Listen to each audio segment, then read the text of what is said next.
Por aí, coisa mais linda. São 13h31 nos Açores.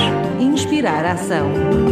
Naturopatia e homeopatia com Lena Golar e Paulo Santos. Inspirar a ação. Sexta-feira, às 13h30, no Paralelo 38. Vamos a isso. Boa tarde, Paulo Santos. Bem disposto? Boa tarde, Lena, e boa tarde a todos os ouvintes. Olha, hoje, antes que me perguntes, trago eu uma pergunta. Força. Porquê é que não temos a vida que queremos? Muito bem. Ou porque é que sentimos, às vezes sentimos que estamos a falhar, não é? Exatamente. E estamos a lutar tanto e a batalhar tanto nas nossas vidas. Já estamos cansados de tanto lutar. A nadar e a costa cada vez mais longe. Sentimos que estamos a bater com a cabeça na parede, não é? E as coisas não acontecem como nós nos estamos a esforçar. E outras vezes apetece mesmo bater com a cabeça na parede, não é? Pelo menos a dor ficava na testa e já deixava de estar cá dentro, não é? É mais ou menos isso. Então, porquê é que não temos a vida que queremos? Vamos refletir sobre isso na edição de hoje, pode ser? Sim, perfeitamente. Porque realmente o nosso programa, chamando-se Inspiração, parece algo desacuado iniciarmos com uma pergunta na negativa, não é? Mas vamos fazer a evolução do programa, então, falando... Então vamos alterar. Se eu colocar um ainda, porque é que ainda não temos a vida que queremos? Já fica com... Perfeito, olha, perfeito. Okay. Perfeito, porque assim conseguimos... Sara Cruz, vai ao Facebook e põe lá um ainda. Um ainda.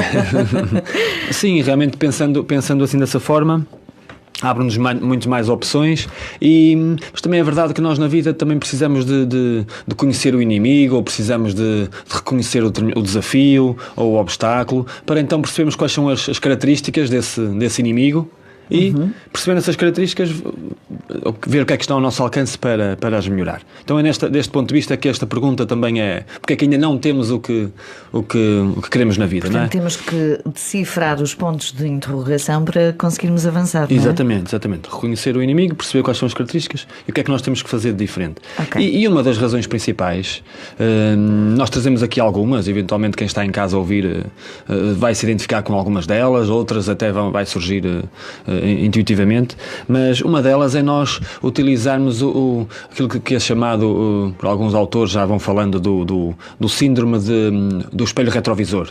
O ser, S-E-R, é o síndrome do espelho retrovisor. O que é isto? É nós assumirmos, de uma forma quase inconsciente no dia-a-dia, que nós hoje somos aquilo que fomos no passado, não é? E toda a gente sabe e todos nós sabemos que as experiências que vamos tendo no passado das nossas vidas vai nos trazer até hoje, até ao dia de hoje, fruto das experiências. E o que é certo é que depois, então, sabendo disso, também é difícil nós descolarmos daquela frase que vem enraizada em nós, que é: ok, se eu tudo o que eu fiz me tornou naquilo que eu sou hoje, então eu sou aquilo que fui. Ok, até este certo ponto faz sentido, mas ao avançarmos... Sou aquilo que fui, pode ser visto assim, obviamente, mas também pode ser visto, sou aquilo que resulta daquilo que fui. Portanto, aprendi qualquer coisinha e fui evoluindo, não é? Exatamente, ou seja, não sou eu propriamente, mas são os meus comportamentos ou as minhas decisões, não é? Pronto. Mas nós a pensar também dessa forma, que vamos olhar para o dia de hoje ou para o dia da manhã, o que é que vamos ver? Ok, se eu no passado ou fui alguém ou na minha família, ou alguém que não consegui ultrapassar determinada situação, obviamente fica enraizado em nós as tais crenças limitadoras, e nós temos dificuldade em avançar para um futuro, e para um futuro novo, diferente, com crescimento, com mudança. E então essa questão de estarmos a olhar para o espelho retrovisor é estarmos realmente distraídos do que possamos ver à frente. E se nós pegássemos um exemplo de estar a andar, a conduzir 100% a olhar para o retrovisor, nós não íamos conseguir chegar ao bom destino, não é? Então esta questão de basearmos no passado, e uma coisa interessante que é dados científicos mais recentes realmente têm chegado a essa conclusão. Aquilo que nós pensamos hoje, no mínimo, são 95% do que já pensamos ontem. Os nossos pensamentos que estão na nossa cabeça hoje já estiveram ontem e já estiveram anteontem. Realmente, se olharmos e pensarmos, olha bem, quais foram as minhas rotinas ou os meus trajetos, dá uma semana para cá e há um mês para cá, e realmente nós pouco fugimos. Andamos em modo repeat, não é? Quase, não é? Quase assim. Então, qual é a possibilidade de eu ter uma vida diferente amanhã, se eu continuar a pensar da mesma maneira, continuar a fazer as mesmas coisas, se vou continuar a pensar da mesma maneira, vou ter o mesmo tipo de experiências e de sentimentos, logo o meu estado emocional também não me leva a criar coisas novas. Pronto, e é por isso é que é importante sairmos da caixa. É tal frase, não é? A loucura é esperar resultados diferentes, como sempre fazendo sempre a mesma coisa, não é? Então sair fora da caixa, aprender coisas diferentes, conhecer pessoas novas, viajar, porque isso vai nos trazer coisas novas à vida, a incerteza, e vamos procurar melhorar a partir daí. Por isso, não estar a olhar para o retrovisor. E o que é que podemos fazer em relação a este primeiro ponto? Afirmar aquilo que nós... por exemplo, em frente ao espelho, afirmar aquilo que nós queremos que aconteça para nós, afirmar aquilo que nós queremos ser a partir de hoje, visualizar-nos a ser aquilo que nós queremos ser hoje. Por exemplo, eu quero ser uma pessoa inspiradora para as outras. Então eu tenho que, antes de sair de casa, olhar-me ao espelho e dizer assim, como é que eu me estou a ver? Estou-me a ver uma pessoa inspiradora ou estou com os ombros em baixo? É que se eu quiser Já me sentei direitinha na cadeira. É que se eu quiser ser uma pessoa inspiradora, eu não posso andar na rua, por exemplo, cabisbaixo, porque eu sei que vai acontecer alguém cruzar-se comigo, mesmo sem falarmos. Eu posso inspirar com a minha forma de caminhar ou de me mover, bem pelo contrário. Então também, se eu for cabisbaixo, a pessoa, se já tiver razões para se lamentar, vai olhar para outro ser humano e vai dizer assim, pois, não sou só eu, realmente está tudo em crise. Olha, até aquela pessoa, até aquele homem está ali a andar com olha, cabisbaixo. Não diria tanto, mas... Saiu à rua. Mas a ideia é que todos nós influenciamos uns aos outros, não é? E a ideia é essa, por exemplo, afirmarmos a nós próprios, e temos essa noção que é, o fracasso é literalmente impossível. Qualquer coisa que nós pensamos ao início, antes de conseguir fazer, que se calhar não íamos ter argumentos, não íamos conseguir fazer, mas tantas vezes tentamos, porque era uma necessidade, por exemplo, e nós acreditávamos naquilo com todo o coração, nós eventualmente conseguimos arranjar uma forma de ultrapassar aquela questão. Ou seja, não há impossíveis. Só sentimos que fracassamos no dia em que nós desistimos de tentar mais uma vez e mais outra, não é? Para afinar as coisas. Por isso, por exemplo, porque não afirmarmos todos os dias, o fracasso é literalmente impossível, eu todos os dias posso melhorar, todos os dias posso tomar decisões diferentes para atingir a vida que quero. Uma vez vi uma frase muito inspiradora, portanto enquadra-se precisamente no conceito de inspirar a ação, acho que era do Shakespeare, que dizia se sentires ou se disserem que não és capaz, faz e silencia essa voz interior. Portanto, perfeito, vai com coragem e atira-te aos leões, não é? E faz, exatamente. Um segundo ponto, um segundo inimigo pode ser também aquela questão da falta de propósito. É? E se nós procurarmos alguém, vamos imaginar, vamos na rua e procuramos alguém que está cabisbaixo ou que está com um estado emocional mais em baixo, e se nós perguntarmos assim de rompante, olha, qual é o seu propósito de vida? Qual é a probabilidade daquela pessoa saber? Pois, a probabilidade de responder porque esta vida é uma chatice. Nem propósito tenho, não é? Eu nem tenho vontade de sair da cama. Porquê? Porque eu não tenho uma razão suficientemente forte para me obrigar a sair. Não é para me obrigar, é para eu que tenha gosto em sair da cama. Para sair da cama sem sentir obrigado, não é? Exatamente, tal e qual. Isso, ou por outro lado, se formos perguntar a uma pessoa que está a fazer mil e uma coisas e que uma pessoa com vários momentos de felicidade e a sentir-se com sucesso, se nós perguntarmos a essa pessoa, vai estar com certeza absoluta na ponta da língua, o meu propósito de vida é este, e a minha missão é esta, e quer saber mais alguma coisa? E nós? Já percebi que é que está a ter sucesso. Muito obrigado muito por esta... Não é? Então é muito importante termos um propósito de vida, porque senão limitamos-nos a andar dia após dia.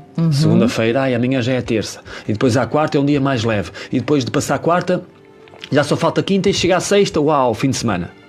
Quer dizer, então a pessoa vê-se naquele ritmo de 5 dias por semana, quase...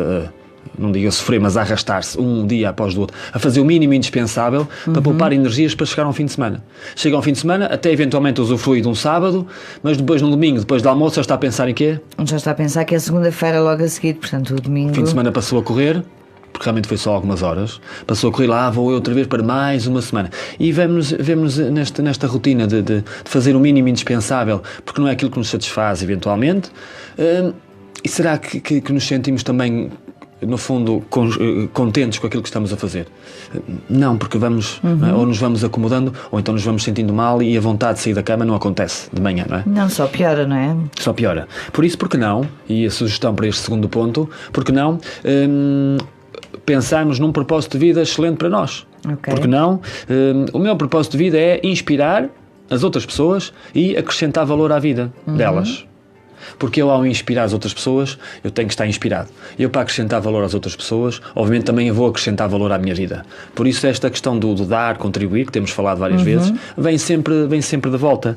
Porque não um propósito de vida, por exemplo, eu a partir de hoje vou sorrir mais e vou espalhar mais momentos de felicidade nas pessoas com quem eu me cruzar.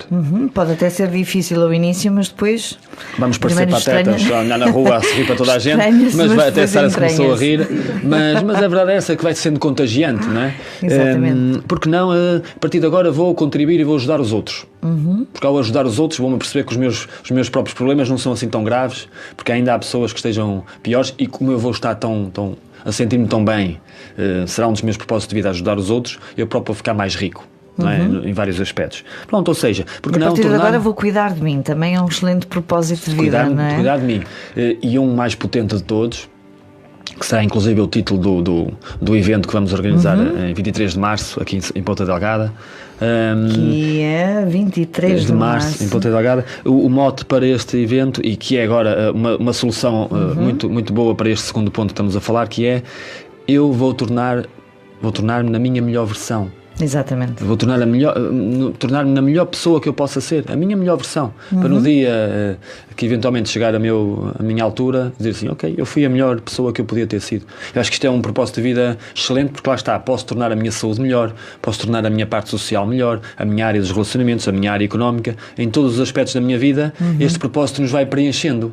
Não é? E se sentirmos que um já está a ficar preenchido, vamos ter vontade de acordar no outro dia de manhã, porque temos sempre qualquer coisa a ir ao encontro da nossa melhor versão, não é? Portanto, a minha melhor versão é esta, e no dia que eu viajar e não voltar mais, gostava de ser lembrada desta forma. Está perfeito. Portanto, o que é que falta para eu ser lembrada assim? Sim, ou seja, o propósito de vida, se for esse, obviamente podemos adivinhar que essa pessoa vai saltar da cama todos os dias de manhã, não é? Inspirada por ela própria. Exatamente. Verdade? Pronto, um terceiro ponto, Lena. Temos tempo. Portanto... um terceiro, às vezes vamos falando e perdemos a noção do tempo. Um terceiro ponto é a falta de responsabilidade. E realmente, ligada à falta de responsabilidade está aquela responsabilização que nós sempre tivemos enquanto recém-nascidos, enquanto crianças, enquanto adolescentes, em que eram os adultos que nos punham nos responsabilizavam perante algumas questões, não é? Sim. Olha, lava os dentes antes de sair de casa, não te esqueças de trocar o pijama pela roupa para sair de casa, ou faz o trabalho de casa, ou a tua cama é para fazer, ou arruma os brinquedos depois de... Ou seja, todas estas normas ou estas questões de responsabilização perante alguém que era externo a nós, não é? Um adulto ou alguém hierarquicamente superior, o que é que faz? Dá estas regras, digamos assim, esta responsabilização, dá ordem à vida, porque imaginemos uma criança que não tem este apoio. Pode-se deitar às 11 da noite como se pode deitar às 3 da manhã. Exatamente. Pode escovar os dentes hoje como não pode escovar. Como pode comer sentado na mesa, ou pode comer sentado na cadeira, ou pode comer sentado no chão, que ninguém interessa, ninguém diz nada. Qual é? Talheres ou não. Exatamente, não há um fio condutor, não há aqui uma organização. Então isto é fundamental. Mas o que é que acontece, eventualmente, com este ser um terceiro tema que nós estamos a abordar? O que é que pode prejudicar-nos no dia-a-dia enquanto adultos?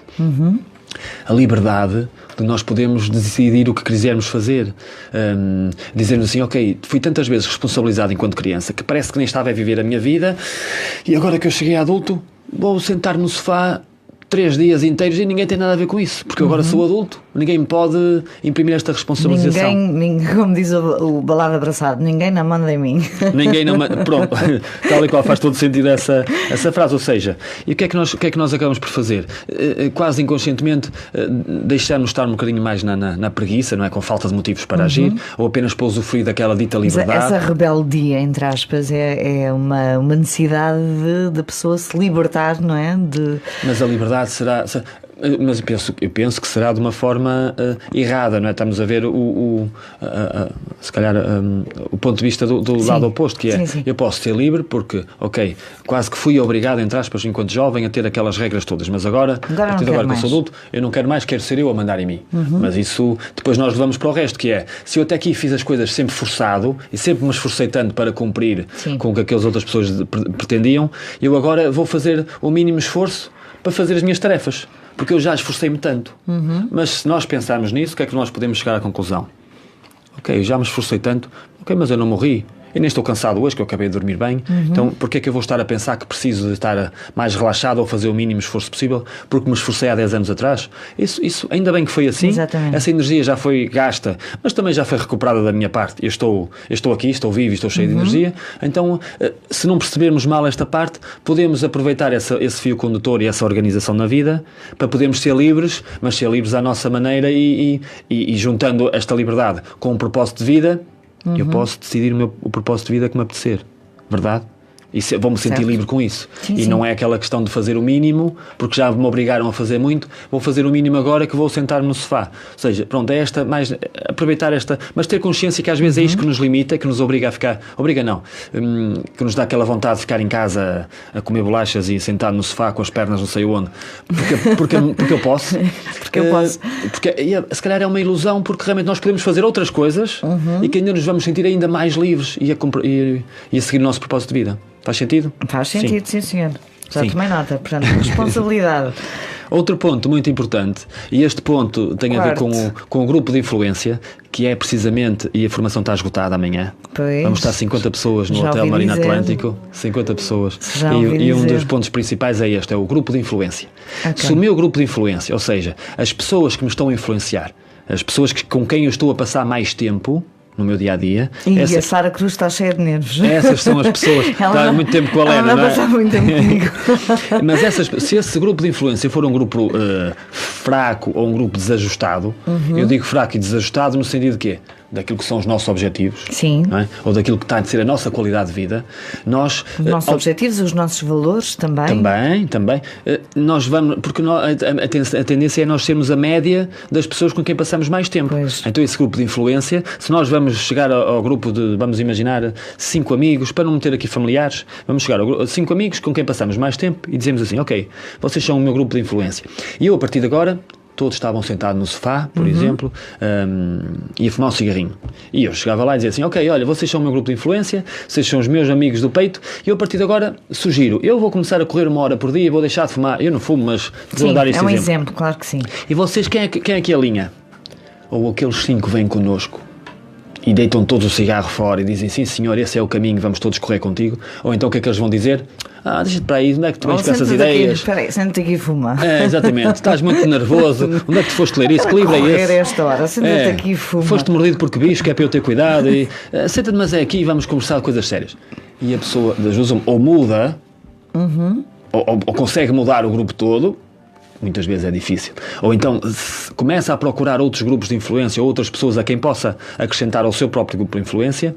Para quê? Para ir de acordo com aquilo que os valores ou os objetivos, porque senão vai ficar vai ser a média das pessoas e vão passar 2 meses, 3 meses, 4 meses. E por isso é que eu falo num grupo de influência ser fraco ou desajustado, só nesse sentido, no sentido do que nós queremos para nós próprios, não é? Então, mas nós podemos ter força de vontade e deixar os 5 amigos sentadinhos no sofá a ver televisão e ir caminhar sozinhos, por exemplo. Pode, mas ao fim de 3 ou 4 meses ou eles já nos expulsaram do grupo, ou eles já nos expulsaram do grupo e dizem, olha, tu já não és a mesma pessoa, já não tens motivos de interesse, já não falamos, ou estás sempre, em vez de estares aqui, estás sempre a caminhar sozinha. Quase que nos expulsam, entre aspas, do grupo, ou então nós já ficamos convertidos e dizemos assim, realmente, eu já tentei 1 mês sozinha, ninguém vem comigo, se calhar eu é que estou mal. E acabamos por nos juntar ao grupo. Por isso a ideia é ir amar na mesma as pessoas com quem nós não podemos eliminar do grupo de influência, amá-las na mesma, mas compreender que algumas têm que ficar para trás. Começamos a passar mais tempo, por exemplo, com aquelas pessoas que nos aproximam do que nós queremos e, inclusive, por exemplo, ler um livro de alguém que nós admiramos, que já fez o mesmo trajeto que nós queremos fazer, porque não? Pedir emprestar essa pessoa para o meu grupo de influência. Ou seja, eu sempre que me sentar numa cadeira a ler esse livro, eu vou estar, por exemplo, 1 hora a ler esse livro dessa pessoa, eu vou estar a ser influenciado por essa pessoa, não é? Exatamente. Por isso posso trazê-la para o meu grupo de influência sem lhe pedir autorização, porque ela nem sabe, apenas escreveu o livro e eu estou a ler o livro que ela escreveu. Pronto, por exemplo. Não é? Outros exemplos de alterar este terceiro ponto tem a ver, por exemplo, com o facto de ir para o ginásio. Se eu não estabelecer um compromisso com alguém, por exemplo, com um colega de treino, vai haver aquele dia que não vai apetecer treinar porque está a chover ou porque me dói a ponta do cabelo, está espigado e eu já não vou ao ginásio. Se por outro lado, se eu tiver um colega... O cabelo está espigado e eu qualquer já não vou ao desculpa serve, não é? Se nós tivermos um colega de treino que nós sabemos, por nosso compromisso, que se ele não nos vir no ginásio àquela hora e ele também não treina, Nós, nem que seja por aquele dia, vamos por ele. Se calhar ao fim de 10 minutos estamos ali por ele, até chegamos à conclusão que que tonto que eu estava a ser, que afinal até estou aqui e estou a gostar. Ou então contratar, por exemplo, um personal trainer e dizer assim, ok, vou-lhe dar X por mês, pá, este dinheiro costuma sair da carteira, eu também não vou facilitar. E ele vai puxar por mim, vai aumentar ainda mais o compromisso, e eu sempre que não me apetecer ir, vou pensar no dinheiro que já investi e tenho que aproveitar cada cêntimo. Mas o castigo, entre aspas, tem que ser maior, porque há muita gente que faz inscrição no ginásio. Eu conheço. Mas se tiver um personal trainer, Lena... Faz inscrição no ginásio e vai uma vez, duas, e depois tem o cabelo espigado, já certo. não vai à terceira, depois o atacador... E que compromisso é que existe nessa pessoa? Será que tem, por exemplo, um personal trainer a telefonar-lhe para casa ou a bater à porta? Olha, como é que é? Estou à sua espera, vamos embora. Tem mesmo é que ter um personal trainer daqueles assim... Ou então um colega de treino, ou um amigo ou uma amiga de treino que seja, ou uma caminhada, um parceiro de caminhada, por exemplo, 4 Exatamente. parceiros de caminhada, Um tocar a puxa pelo campainha outro. até a pessoa vir. Exatamente. E a pessoa vem de roupão à janela, eu hoje não posso. Vamos embora. E estão ali a tocar a campainha até a pessoa vir, por exemplo. Sim, sem não pode ser aquele tipo de amigo que nós fazemos beicinhos, dizem pronto, vá lá para o sofá, vá lá descansar. Não pode ser. Não pode ser. Vamos despedir esse tipo de amigo. Não, estou a brincar. Portanto, preparem-se lá, meus amigos e amigas que vão caminhar comigo, quer queiram, quer não. E vamos fazer essa viagem juntos, porque é para o bem de todos, não é? Exatamente. O quinto ponto tem a ver com termos um desenvolvimento pessoal aquém das expectativas que nós queremos na vida. Existe um senhor muito conceituado na área do desenvolvimento pessoal, o Jim Rohn. Todos os nomes do desenvolvimento pessoal que estão a surgir a nível mundial neste momento, todos eles têm como referência este senhor, Jim Rohn, que foi dos primeiros a falar do desenvolvimento pessoal, e ele dizia uma coisa muito interessante, que é nós somos dificilmente o nosso sucesso excede as qualidades e as competências que nós temos. É muito difícil isso acontecer. Por isso, para nós termos mais sucesso na vida, ou uma coisa diferente para melhor na nossa vida, nós temos que subir os patamares, temos que nos tornar, no fundo é isto, temos que nos tornar uma pessoa diferente para conseguir chegar a um patamar diferente. Não é? Temos que ter mais competências para conseguir estar àquele nível. Não é? Sim.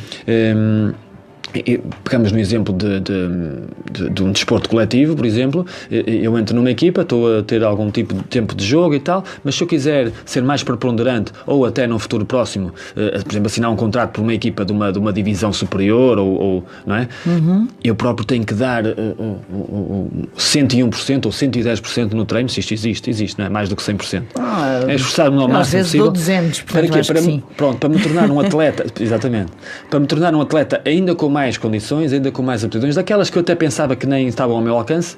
Para quê? Para poder começar a desempenhar aquela função de uma forma muito superior, para então conseguir ingressar naquela equipa. Não basta eu estar sentado a dizer, e quem me dera chegar àquela equipa. Não, temos que subir de patamar, nós próprios temos de nos tornar uma pessoa diferente para melhor, para podermos chegar a outros objetivos que queremos na vida. Ou seja, um desenvolvimento pessoal convém ser uma questão que nós temos que cultivar como os sempre. miúdos no futebol, não é? Começam nos júniores, depois vão para os... E eu vou parar por aqui que eu não percebo nada. Mas é isso. Até chegar sim, à mas equipa... isso, obviamente, eles vão subindo apenas... Não basta muito, não é preciso muito. É pela idade nesse caso, basta não é? ser pela idade, já estão a subir de escalão. Mas obviamente há alguns clubes que chegam, o funil, chega ali à parte do pré-competição e os atletas que já não estão a evoluir como eles querem, sugerem, procurem outro clube, porque o nosso clube tem uma política de estar numa divisão superior e precisamos de atletas com estas e estas condições. Então, se a pessoa não evolui, apesar da idade ter acesso àquele escalão etário, mas o clube, digamos, principal, iria sugerir: olha, porque é que não vais para um clube que tenha outros objetivos? Porque tu realmente já não estás a servir, ou seja, não evoluíste da forma... Os interesses da equipa, não é? Pronto, Exatamente. um bocadinho isso. Por isso, nada melhor do que nós nos prepararmos a nós próprios para subirmos o nosso patamar, os nossos standards. Desafiarmos, sim, não é? Sim. O último ponto, e devemos estar mesmo a terminar, não é? O último ponto tem a ver com a falta de urgência das coisas, não é? Nós entendemos que há coisas importantes. Amanhã tem tempo. É aquela música do António Variações. É para amanhã. Nós entendemos que há coisas importantes. Todos nós temos coisas importantes para fazer, mas entretanto podemos estar a fazer uma coisa importante, mas vem algo, ou alguém, ou um telefonema, ou com alguém a dizer-nos: olha, isto aqui que eu tenho para falar contigo é urgente. Nós ouvimos aquela palavra, a pessoa até nos é próxima e dizemos: ok, então o que eu estava a fazer era importante para mim, mas tu estás a dizer que tens uma coisa urgente para ti, então anda cá, porque urgente é acima de importante, não é? Exatamente. Então anda cá, senta-te aqui comigo. E afinal estamos ali a perder muito tempo. E afinal ou não era dispensar nada, muito tempo não é? para aquilo, e se calhar no nosso ponto de vista não era assim tão urgente. Pois. Então a ideia é se nós não tivermos urgência nas coisas, se nós não tivermos prazos, se nós não acharmos que algo tem que ser feito, o que é que nós fazemos? Amanhã eu vou acabar por fazer isso, amanhã eu vou fazer aquilo, eu sei o que é que devo fazer, mas amanhã eu faço. Então quando há um sentimento de urgência, a pessoa faz e faz mesmo, e faz de uma forma mais eficaz. E depois até pensa, no dia a seguir, olha que eu até fui apertado com um determinado prazo, eu até fiz em 10 minutos aquilo que eu pensava que não ia conseguir fazer num dia. Já nos aconteceu a todos, com certeza. Então é aquela questão. Agora, porque é que nós estamos à espera que a vida nos traga essa sensação de urgência, quando nós podemos definir nas nossas tarefas do dia-a-dia as coisas importantes, mas as coisas urgentes, não é? E começamos por fazer essas. Lista de prioridades, então. E eu acabaria o programa a falar de duas dores. A dor que podemos ter. A dor da disciplina ou a dor do arrependimento. Okay. E eu prefiro muito mais a dor da disciplina, em que me leva a ter metas e objetivos e definir determinadas estratégias. Se não der à primeira, vamos ajustar a estratégia, sempre até conseguirmos. Do que arrepender de não ter tentado, por exemplo, porque é que eu não arrisquei? Porque é que eu não dediquei mais tempo àquela pessoa? Porquê, inclusive, porque é que eu deixei de fazer alguma coisa que eu gostava a pensar no que os outros podiam estar a pensar? Eventualmente, os outros nem estão a pensar em nada, estavam a pensar nas suas próprias vidas, e nós arrependemos de não ter feito. Porque é que eu não arrisquei? Exatamente. Então, mais vale a disciplina e mais vale fazer e sentirmos que não fizemos da melhor forma e vamos um bocadinho um passo atrás para definir outra direção, mas pelo menos fazemos e só depende de nós. Por isso, eu diria, traçarmos a linha. Imaginar que está numa praia, é sempre confortável imaginar que estamos numa praia, traçar uma linha na areia e dizer assim, o que é que eu quero para a minha vida, o que é importante, o que é urgente, o que é que eu tenho que fazer mesmo hoje, o que é que eu vou abdicar e o que é que eu não vou abdicar, por exemplo, no meu grupo de amigos. E é um bom fecho de programa e princípio de outro, Paulo. sim, traçar a linha. Vamos mesmo ter que continuar a refletir. Obrigada, Paulo. Muito Até obrigado, para a semana. boa tarde. Até para a semana. Obrigado.